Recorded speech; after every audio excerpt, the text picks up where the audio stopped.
Bonjour à tous, merci de nous rejoindre. L'essentiel de l'actualité de ce jeudi 1er août. Un drame s'est produit ce matin à Ain Romana dans la wilaya de Blida. Les feux de forêt ont encerclé des habitations. Un bébé de 2 ans et demi est décédé dans l'incendie. 4 autres personnes ont été blessées. Nous aurons sur notre plateau le chef du bureau de l'information au niveau de la protection civile.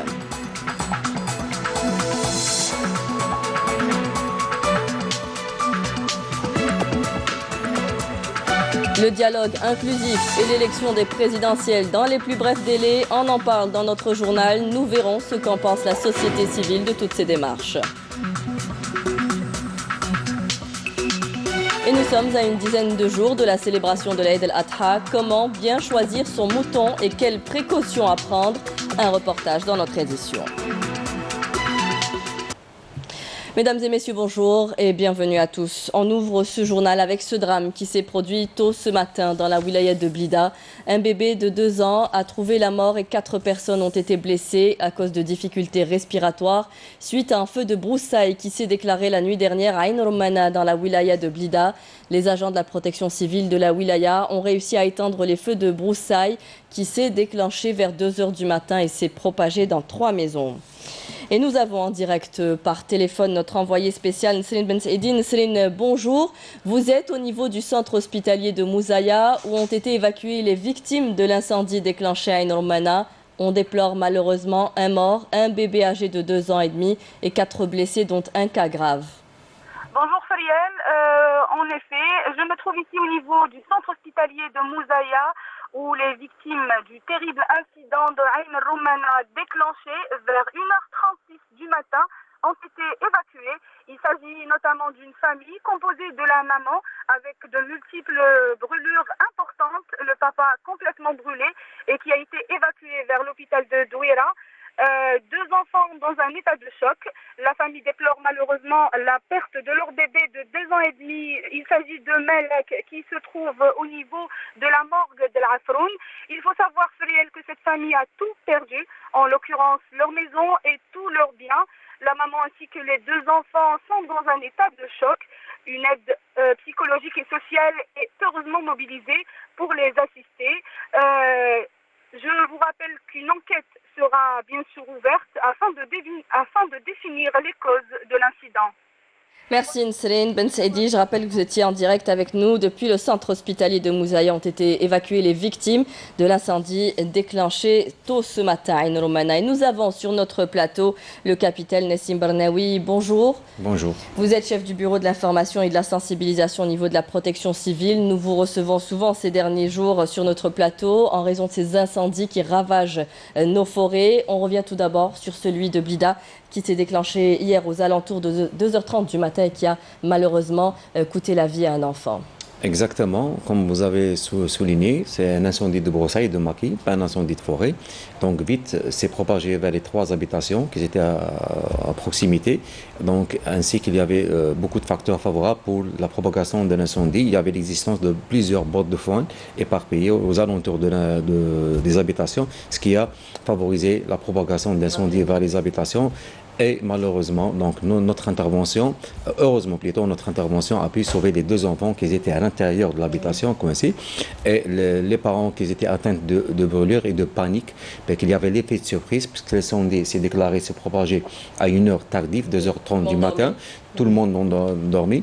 Et fort heureusement que l'intervention a pu empêcher la propagation de l'incendie vers les 2 autres habitations qui étaient à côté. Et ainsi qu'on remercie les citoyens qui ont donné l'alerte à temps pour pouvoir intervenir à temps par les unités de secteur qui étaient l'intervention plus rapide, et ainsi que la colonne mobile qui s'est intervenue pour mettre fin à cet incendie après 2 heures. Le feu est maîtrisé? Le feu a été maîtrisé tôt ce matin vers 5 h 30 jusqu'à 6 h du matin, mais il y avait la surveillance qui était sur place ainsi que pour déclencher des enquêtes puisqu'on a eu un incendie mortel, et un bébé qui est décédé, des parents blessés. Donc l'heure où l'incendie s'est déclenché, normalement à cette heure on n'aura pas d'incendie, puisque juste après 2 heures on a eu un autre incendie juste à côté au niveau de Sharia à Djelalta, où nos éléments interviennent actuellement maintenant sur un pied d'œuvre pour éteindre cet incendie, ainsi qu'on a 2 autres incendies au niveau de la wilaya de Tipaza.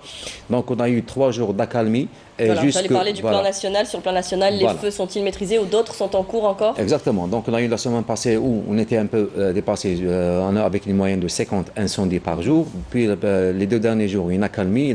Et les incendies, ça revient maintenant. Donc quand on parle de la canicule qui est venue, qui a touché les villages du sud, actuellement c'est l'est du pays. Oui. Mais il faut toujours que lorsqu'il y a la prévention, elle est appliquée, que ce soit par les citoyens qui habitent la forêt ou bien par les collectivités locales. C'est tout le monde qui est concerné par l'application de la prévention, puisque l'intervention, on constate, on sauve ce qu'on peut sauver et par la suite on constate les dégâts. Et malheureusement, c'est la 2e victime cette année après celle du Skikda il y a un mois, durant le mois de juin. Et actuellement, on a un bébé qui est décédé, des parents qui sont atteints de brûlures graves. Et jusqu'à quand on ira avec ce phénomène? Donc sensibilisation, le mot d'ordre aujourd'hui de la protection civile et bien sûr renforcement des effectifs sur les zones susceptibles d'être touchées par les incendies. On a eu aussi un autre drame, une asphyxie à Guelma. Malheureusement, un autre drame à 9h58, donc on a eu la part de détresse. Donc intervention pour l'évacuation malheureusement de 5 personnes décédées. Le papa 41 ans, la maman 35 ans, les filles âgées de 8 ans, 3 ans et 8 mois nourrissants, asphyxiées suite à l'inhalation du monoxyde de carbone émanant d'un charbon. C'était le papa qui était en train de prendre sa douche et le charbon installé au niveau de la cuisine sans l'évacuation. Et donc il y a eu une mauvaise installation et l'évacuation des gaz brûlés. C'est toute une femme qui est décédée malheureusement. Donc même si on est en été, on rappelle qu'on enregistre plusieurs cas d'asphyxie en été. On a constaté hier à Tizi Ouzou aussi, c'était un cas d'asphyxie à l'intérieur de la maison. Celle de Cheraga, on suspecte que c'était un asphyxie, mais c'est l'enquête qui va déterminer après l'examen du médecin légiste. Mais la prudence et la prévention, surtout en cette période. Très bien, merci capitaine Bernaoui. Je rappelle que vous êtes chef du bureau de l'information et de la sensibilisation au niveau de la Direction générale de la protection civile. Merci pour toutes ces informations. On poursuit avec les incendies. Pour faire un bilan national, pas moins de 29 incendies se sont déclarés dans la wilaya de Tissemsilt depuis le début de juin dernier jusqu'à hier. Ils ont détruit 1142 hectares de forêt selon la conservation des forêts. À Tizi Ouzou, selon une estimation des dégâts causés par les incendies du 1er juin au 25 juillet, les 167 feux enregistrés ont détruit plus de 1450 hectares de couvert végétal. Ce sont là les wilayas les plus touchés par ces feux ravageurs. Manel Boutouaba. Durant cette semaine, les incendies qui se sont déclarés ont été à l'origine de la destruction de plusieurs dizaines d'hectares de couvert végétal. À Tipaza, 57 feux de forêt ont été enregistrés, 17 ont causé d'importants dégâts, avec 17 hectares de pins d'Alep ravagés selon les services de la protection civile. À Alger, l'incendie qui s'est déclenché samedi dernier au niveau de la forêt de Baïnem a détruit près de 20 hectares d'espace forestier selon la conservation des forêts de la wilaya. Une superficie de 49 hectares de forêt a été détruite par les flammes au cours de cette semaine dans la wilaya de Médéa, selon la protection civile. Les pertes les plus importantes ont été enregistrées dans la commune d'El Aïssaouia, où 27 hectares de pins d'Alep ont été décimés. Même constat à Rilizane, où 20 hectares de maquis, 350 arbres fruitiers et 26 ruches d'abeilles ont été détruits suite à un incendie qui s'est déclaré samedi dernier dans la commune de Souq al-Had.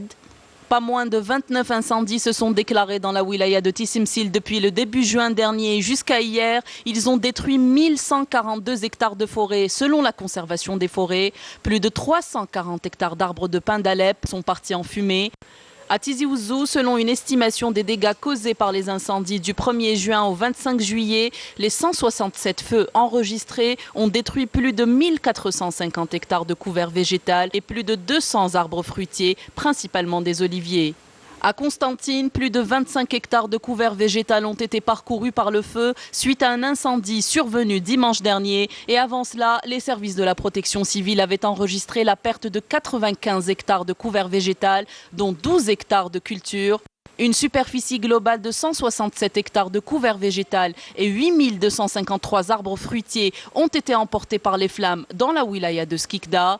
Un total de 158 incendies de forêt et de récoltes agricoles ont été enregistrés dans la wilaya de Tébessa entre le 1er et le 30 juillet, selon la direction locale de la protection civile, qui a relevé 3 blessés suite à ces incendies. À Batna, ce sont pas moins de 35 hectares de pins d'Alep, notamment de la forêt de Nadar el-Djumel dans la commune de Kimel, qui ont été emportés par les flammes samedi dernier. À Saïda, les 17 incendies déclarés depuis juin dernier ont ravagé plus de 261 hectares d'arbres, d'alpha et de maquis, d'après des chiffres de la conservation des forêts.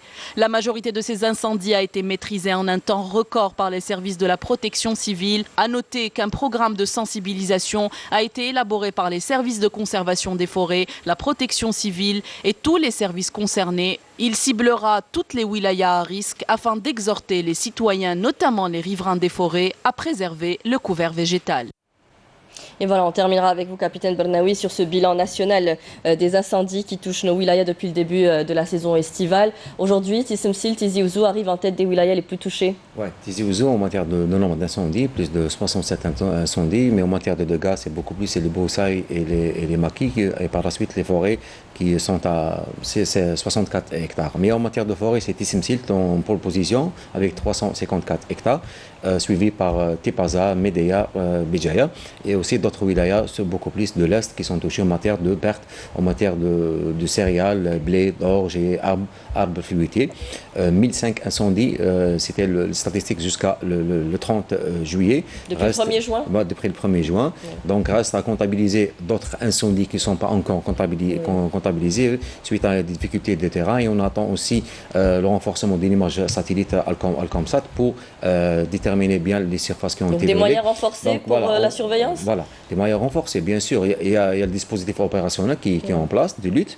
Les moyens de surveillance pour nos collègues de la DGF qui ont des postes de vigile, de surveillance, ainsi qu'il y a tous les moyens qui sont nécessaires, les moyens terrestres et aériens pour venir au bout des incendies qui se déclenchent, surtout en ce moment, vague de chaleur qui ne cesse pas. Oui. Donc à chaque fois, c'est l'ouest, l'est, le sud, ainsi que le vent. C'est tous des facteurs qui sont favorables.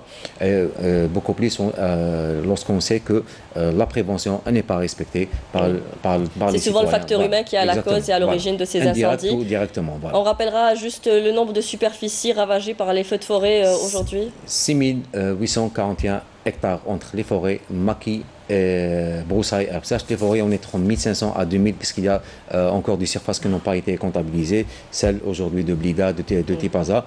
Donc on aura jusqu'à peut-être ces jours et à la fin de saison pour ne serait-ce que faire une comparaison avec l'année dernière où il y a eu une accalmie. L'année 2017, c'était une année exceptionnelle en matière de pertes et nombre d'incendies. D'accord, merci capitaine Bernaoui. On en profite pour souhaiter bon courage également à nos pompiers et appeler à la prévention, également à la sensibilisation. Vous en parliez tout à l'heure, des températures caniculaires atteignant ou dépassant localement les 40 degrés affecteront à partir d'aujourd'hui les wilayas de Skikda, Annaba et El Tarof. C'est ce qu'indique l'Office national de la météorologie dans un bulletin BMS, un bulletin météorologique spécial. Cette vague de chaleur se poursuivra jusqu'à vendredi 18h, donc prenez vos précautions si vous êtes aux alentours des forêts. On poursuit notre actualité. On revient ce matin sur le discours du général de corps d'armée Ahmed Gaïd Saleh, vice-ministre de la Défense nationale, chef d'état-major de l'armée nationale populaire. Il a appelé à la tenue d'un dialogue national loin de la méthode imposant des préalables allant jusqu'au diktat. Pour le chef d'état-major de l'ANP, il n'est plus question de perdre davantage de temps. Il faut organiser des élections présidentielles dans les plus brefs délais. Amélie Seridir. Un dialogue axé sur la tenue d'une présidentielle dans les plus brefs délais. C'est le point sur lequel a insisté le général de corps d'armée Ahmed Gaïd Saleh, vice-ministre de la Défense nationale, chef d'état-major de l'armée nationale populaire lors de son discours. Ahmed Gaïd Saleh a également valorisé les étapes franchies sur la voie du dialogue national, notamment après l'audience accordée par le chef de l'État à un groupe de personnalités nationales, qui se chargera de la conduite de ce dialogue, s'engageant à mettre à disposition les moyens nécessaires et réunir les conditions idoines pour l'organisation des présidentielles. Nous valorisons au sein de l'armée nationale populaire les étapes franchies sur la voie du dialogue national, notamment après l'audience accordée par monsieur le chef de l'État à un groupe de personnalités nationales qui se chargera de la conduite de ce dialogue, s'engageant à mettre à disposition les moyens nécessaires pour l'accompagner dans cette noble démarche et réunir les conditions idoines pour la tenue des présidentielles dans les plus brefs délais. En effet, Il n'est plus question de perdre davantage de temps car les élections constituent le point essentiel autour duquel doit s'axer le dialogue. Un dialogue que nous saluons et espérons qu'il sera couronné de succès et de réussite, loin de la méthode imposant des préalables allant jusqu'au diktat. Le général de corps d'armée est revenu sur l'appel à l'élargissement des détenus, qualifiés à tort comme des prisonniers d'opinion, qu'il considère d'idées empoisonnées.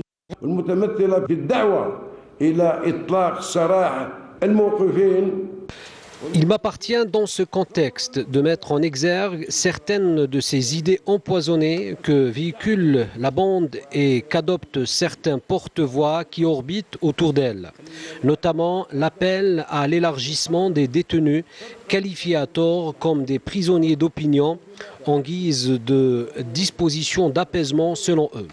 Aussi, je rappelle encore une fois que seule la justice est souveraine de la décision conformément à la loi concernant ces individus qui se sont pris aux symboles et aux institutions de l'État et ont porté outrage à l'emblème national. Il n'est permis à quiconque d'interférer dans son travail et ses prérogatives ou tenter d'influer sur ses décisions. Au sein de l'armée nationale populaire, nous l'encourageons et nous l'appelons à poursuivre sa démarche patriotique dévouée avec la même détermination et la même résolution, loin des contraintes et pressions qui donnent à la bande et à ses relais une occasion pour échapper à la sanction et revenir pour semer l'anarchie et impacter sur le cours des événements. Le chef d'état-major est également revenu sur l'appel suspect et illogique portant sur l'atténuation des mesures sécuritaires entreprises au niveau des entrées de la capitale et des grandes villes. Concernant l'appel suspect et illogique portant sur l'atténuation des mesures sécuritaires entreprises au niveau des entrées de la capitale et des grandes villes, je tiens à indiquer que ces mesures préventives prises par les services de sécurité pour la sécurisation des marches sont des mesures prises pour l'intérêt du peuple et non le contraire. Nous avons rappelé à maintes reprises la nécessité d'organiser et d'encadrer les marches afin d'éviter qu'elles soient infiltrées.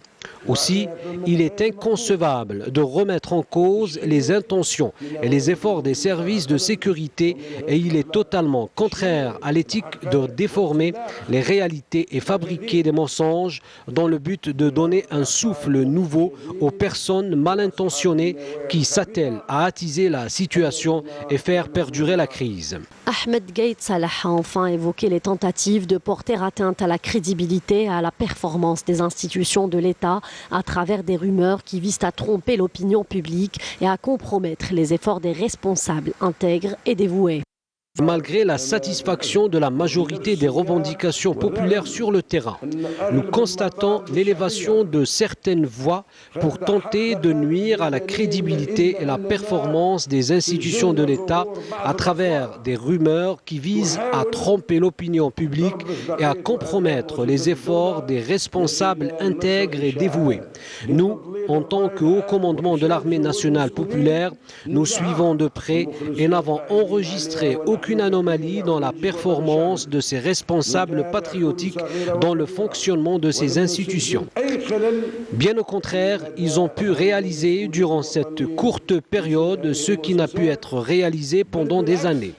Les réalisations dans tous les domaines sont multiples et ne peuvent être niées que par un ingrat ou un conspirateur qui agit sur instruction et tend à exécuter des agendas suspects. Le peuple est plus que jamais conscient et ne peut plus être induit en erreur ou traîné dans des impasses jonchées de périls. Aussi, nous rappelons encore une fois que les institutions de l'État sont une ligne rouge. L'organisation de l'élection présidentielle dans les plus brefs délais et l'entame d'un dialogue inclusif reste le moyen pour construire un consensus constructif et surtout sortir de cette crise politique. Ce sont là les principes que défend le chef d'état-major Ahmed Gaïd Salah, des démarches que la société civile a saluées. Camilla Mellal. La conjoncture sensible que traverse le pays avec tous les défis qu'elle représente a emmené le gouvernement à redoubler de détermination en vue de veiller à l'application d'un plan qui comprend de profondes réformes. Pour le vice-ministre de la Défense nationale, les clés de sortie de cette crise passent par le dialogue entre tous les acteurs sérieux et sincères. Un dialogue qui réunit la classe politique, la société civile et les personnalités nationales et qui sera l'unique voie vers une rupture effective à laquelle ne cesse d'appeler le peuple algérien. لازم 48 ولايه كاع يتجمعوا في الجزائر العاصمه ويديروا حوار بيناتهم والشخصيات كاع يجوا يعيطوا للناس كاع ويتفاهموا مع بعضاتهم وينتخبوا لنا رئيس في القمه. ادلامات ذكراونا شنين ذكيرين كل جزائري لازم نحافظ في الناس وباش نحافظ في الناس لازم نقيم دائما نقول بريده صحيح الدستور هو الحامي تاع الدوله لازم نقيم دائما نقول بريده صحيح والدستور واش معناها ان نعنى الانتخابات.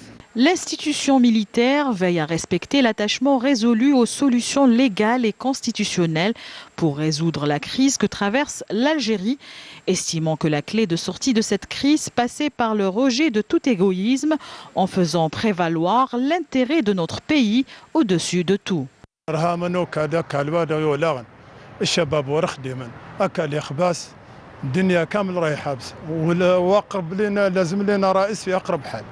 الحل الوحيد لازم لنا رئيس.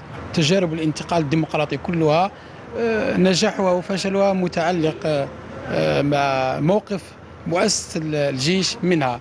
أكيد أن مؤسسة الجيش اللي هي سليل جيش التحرير الوطني موقفه العام من الحراك الشعبي كان يعني مشرف جدا، وفي إطار مهامهم الدستورية حافظوا على أرواح الشعب الجزائري وعلى الجزائر وعلى البلاد من الانهيار وكذا والدخول في أزمات أمنية ممكن.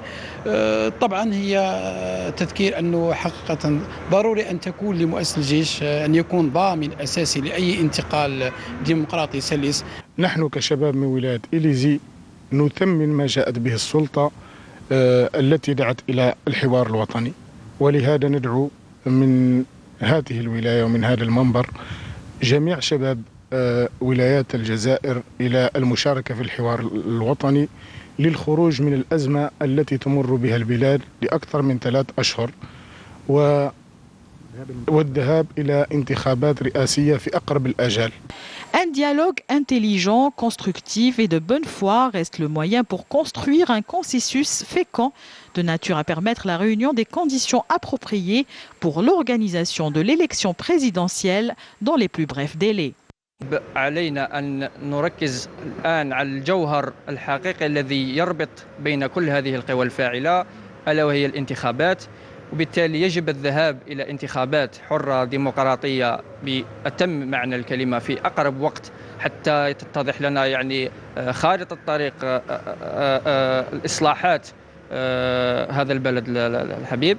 وبالتالي الانتخابات هي عملية جوهرية أساسية في بناء الديمقراطيات على مستوى كل البلدان المتطورة، وهذه اللبنة يجب أن نتخذها كهدف أساسي في بداية الحوار هذا اللي يجمعنا. ورنا مع الإسراع في الانتخابات، لأن المؤسسات كاع حابسة، كل شيء حابس، بلا حوار بلا رئيس جديد ما كان والو. Le dialogue national est donc une alternative qui a pour objectif de réaliser le consensus escompté, faire prévaloir la voie de la sagesse et de parer à toute infiltration de ceux qui tentent de frapper la sécurité du pays. Et je vous propose d'écouter d'autres réactions citoyennes sur ces démarches proposées pour sortir de la crise politique. فيما يخص لجنة الحوار، احنا ندعو للحوار والتصالح بين الجزائريين وتجاوز العقبات والنعارات وكذا وكذا نتجاوزوهم، ماذا بينا نروحوا، لأن الحوار يدينا الانتخابات رئاسية اللي هي المطلب، نشوفوا باللي المطلب الوحيد نتاعنا هو انتخابات رئاسية.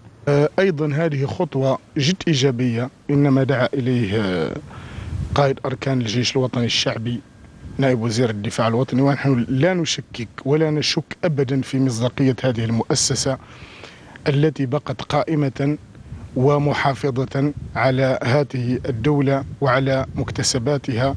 لابد ونؤكد عن الجيش أن يرافق الحراك، لأنه هو اللي يحمي الشعب وحامي الدستور وحامي الوطن وحامي الدولة ككل، سواء في مالها سواء في ثقافتها سواء في أي حاجة. الجيش لابد من يحمي الدولة بما فيها كاملة. لازم ضروري الانتخابات، سينو نبقاو هكا بعد في نفس السيناريو نبقاو ندوروا فيه. ما يجيو يزيدوا يخيروا ويزيدوا يقولوا كاي استنى حنا ما بغيناش، ويزيدوا يخرجوا للحراك ويديروا، تولي فوضى. ماذا بينا حتى لجنه الحوار تاع كريم يونس تواصل، ما تصنش لبعض الاصوات، تواصل في الحوار تاعها اللجنه تاع كريم يونس، مام يديميسيوني اكس ولا ايكغيك ولا سي با لا فان دي موند، يواصلوا، لان البلاد محتاجه لكل الطاقه تاعها درك، كل الطاقات الوطنيه انها توقف من اجل البلاد، وحنا كوطنيين رحنا مع الخطابات التوجيهيه اللي تخدم البلاد ما تخدمش الاشخاص. ما يسمى هروا الجزائر وكل مشني ماذا بينا ادعينا الرئيس يمرثنا، وشي نحتاج الرئيس وهامورت باش تنجح وتدير ديال الخير لازم الرئيس، وهذه مثلنا واني مثلنا الجناس، وهذه وثلان وهذه صلاح هامورت لازم نزرب ونمعاون وكل ونري فيش الراي باش انا نخير الرئيس، وهذه لي لا ناس ملاح وهذه يخدم هامورت، وهذه اللي مثل فاميلت، وهذه اللي تغار في المورث الناس، وهذه خصها يخدم هامورت السنيه الصدق. انا مون افي الجيش il est dans la meilleure position parce que بلاد بلا جيش ماهيش بلاد، والجيش اللي راه يدير فيه باش جو بونس وليدي تاعي il est en train de couvrir هذه l'Algérie. Le Premier ministre Nordin Bedoui est à Nouakchott, en Mauritanie. Il représente aujourd'hui le chef de l'État Abdelkader Ben Salah à la cérémonie d'investiture du nouveau président mauritanien Mohamed Ould Cheikh Ghazouani qui s'est ouverte ce matin. Je rappelle que le Premier ministre est accompagné du ministre des Affaires étrangères Sabri Bouradoum. La radio et la télévision algérienne appelées à consolider et diversifier les espaces d'expression politique. Le ministre de la Communication, porte-parole du gouvernement Hassan El-Abhi, a réaffirmé hier à Alger que cette mission de service public devra être accomplie dans le respect total des règles de la profession et celles de l'éthique et de la déontologie. Camélia Melal. Le ministre de la Communication, porte-parole du gouvernement Hassan El-Abhi, a réaffirmé lors d'une cérémonie organisée en l'honneur des lauréats algériens au festival arabe de la radio et de la télévision organisé récemment à Tunis la nécessité pour la radio et la télévision algérienne de consolider et de diversifier les espaces d'expression. Dans le même contexte, le ministre a évoqué la nécessité d'ouvrir le dialogue à tous les acteurs politiques mais aussi aux citoyens afin de pouvoir s'exprimer et de débattre sur la vie politique nationale.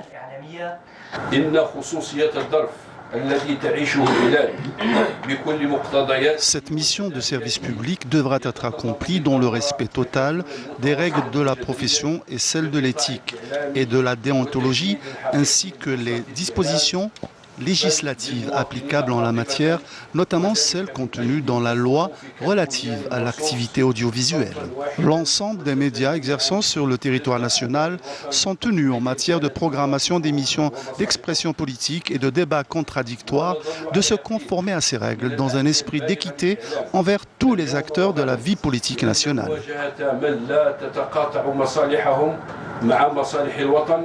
لن تكون حاضرا مستقبلا إلا إعلامية وفكرية المنهج والأسلوب. Le ministre a évoqué à cette occasion la participation qualitative de la radio et la télévision algérienne à ce festival. لقد شهدت الطبعة 20 لمسابقة مهرجان الإذاعة والتلفزيون العربي التي احتضنتها تونس الشقيقة. La 20e édition du Festival des radios et télévisions arabes organisé à Tunis a connu une forte participation, notamment une participation algérienne de qualité, en fiction, variété et documentaire, traitant de sujets divers, notamment familiaux, culturels et environnementaux. À cette occasion, des prix de mérite et d'honneur ont été décernés aux lauréats algériens au Festival arabe de la radio et de la télévision, ce qui démontre la forte présence des médias lourds algériens dans les festivals et concours audiovisuels arabes. Dans le cadre de la lutte antiterroriste, un détachement de l'ANP a capturé hier à Tamanrasset le terroriste D. Mohamed Di Komiti qui avait rallié les groupes terroristes en 2011, tandis qu'un autre détachement de l'armée nationale populaire a découvert et détruit une bombe de confection artisanale à Skikda, selon un communiqué du ministère de la Défense nationale. Dans le cadre de la lutte contre la contrebande et la criminalité organisée, un détachement de l'ANP a arrêté à Janet 27 orpailleurs et saisi 8 sacs de mélange d'or brut et de pierre, alors que des gardes-côtes ont intercepté 28 kg de kif traité à Tlemcen. L'Aïd al-Adha, c'est pour bientôt. Les sites pour les points de vente de moutons ont été mis en place. Ces espaces sont créés pour permettre aux citoyens d'acquérir des moutons dans des lieux autorisés et surtout contrôlés par les services d'hygiène. Comment bien choisir son mouton? Voici quelques conseils avec Hassiba Abdallah. Une bonne fête de l'Aïd se traduit par un bon choix de moutons. Mais pour cela, plusieurs critères sont pris en considération, dont la taille, mais pas que. Tout dépend du budget taille. Tout dépend de mon budget. Et puis, je suis avec mon père. C'est un connaisseur. On essaie de choisir un mouton qui n'ait pas de défaut apparent. En plus, la race c'est important aussi. Donc, on voit que le cheptel, c'est important aussi. Mais quand je mélange le cheptel et tout.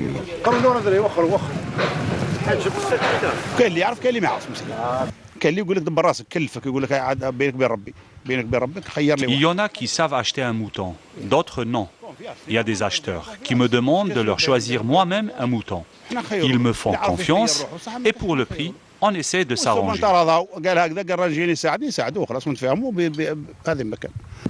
Pour protéger la santé du consommateur, les pouvoirs publics ont mis en place un plan de contrôle sanitaire du cheptel mis en vente. Et ils ont pour cela désigné des points de vente agréés. L'APC de Bourj El Bahri en a réservé 3 points, dont ce domaine appelé Darmouch Rabah.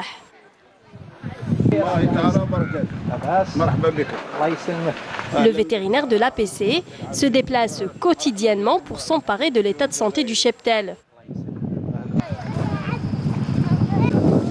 Il examine les bêtes, vérifie le certificat de santé de ces derniers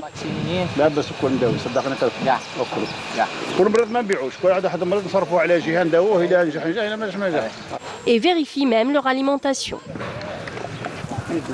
Et il nous donne pour l'occasion quelques conseils pour reconnaître les moutons malades. Tout d'abord, il faut vérifier l'état général du mouton, commençant par la toison et la peau, à la recherche des maladies parasitaires comme la gale. Il faut éviter les moutons avec des abcès autour du cou, de la poitrine et surtout des épaules. Il ne faut pas que le mouton ait de larmoiement ni de jetage nasal. Cela peut être le signe d'une fièvre afteuse. Et il faut aussi vérifier la bouche s'il n'y a pas d'aphte sur la langue, le palais et la gencive. Durant les 2 jours de l'Aïd, les bureaux d'hygiène des différentes communes restent mobilisés. En cas de souci ou de doute, le consommateur pourra alors consulter le vétérinaire. Et sachez qu'un programme spécial a été mis en place pour assurer la disponibilité de l'eau potable durant Eid al-Adha. Le ministre des Ressources en eau, Ali Hammam, s'est voulu rassurant. Ce programme porte sur la réparation des pannes au niveau des stations de traitement et de pompage et des groupes électrogènes en vue de faire face à n'importe quel cas urgent. Et nous terminerons avec cette information. Le sélectionneur de l'équipe algérienne de football, Djamel Belmadi, a été nominé au titre du meilleur entraîneur de l'année, The Best, décerné annuellement par la Fédération internationale, la FIFA, selon une liste de 10 techniciens dévoilée hier par l'instance mondiale. En poste depuis août 2018, je vous rappelle que Djamel Belmadi a conduit les Verts à la victoire finale en Coupe d'Afrique des Nations 2019 disputée en Égypte, offrant à l'Algérie sa 2e étoile continentale. C'était la dernière information de ce journal. Merci à vous tous de nous avoir suivis. Vous pouvez toujours revoir nos programmes sur les adresses qui vont s'afficher au bas de votre écran. Tout de suite, le point météo avec Mina Abed. Rendez-vous ce soir avec Kemel Swik pour le journal à 19h. Très bonne journée à tous et très bon week-end. Au revoir.